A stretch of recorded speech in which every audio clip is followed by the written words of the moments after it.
Well, it's the holiday season and bakeries across the coast are kicking it into fifth year. Maya Turner has more on the holiday happenings of one baker that has been a familiar face on the coast for many decades. 2024 officially marks 100 years for Electrik Maid Bake Shop here on the coast.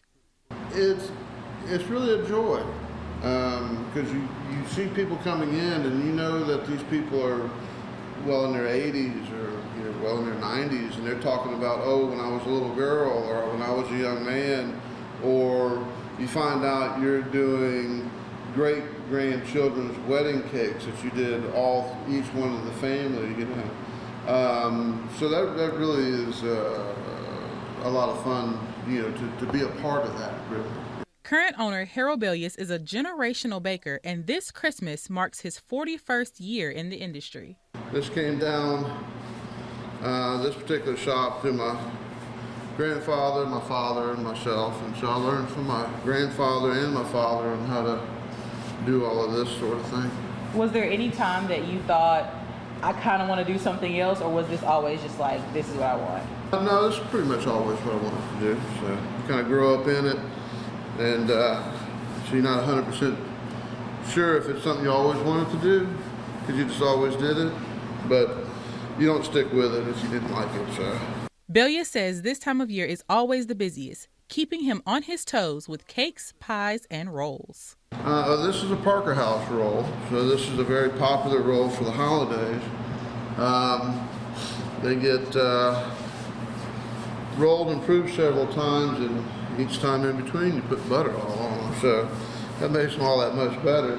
He says sometimes, especially as we get closer to Christmas, he is at the shop for 3 consecutive days before going home. And when it comes to supplying local, Electrik Maid Bake Shop knows a lot because they deliver bread to businesses from Pascagoula all the way to Bay St. Louis. So I've pretty much only been working bread. That's kind of the first thing that you try to get out of the way is your bread, whatever that may be. So we do a lot of restaurants, and we have to get those out early enough to get them delivered and that type of thing. He says when it comes to baking, it's more than just throwing ingredients together.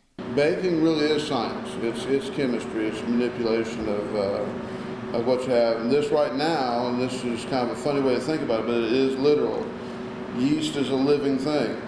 But everything kind of depends on conditions, how hot it is, how humid it is, or how cold or how dry it is, which is even worse. So that just kind of comes with experience.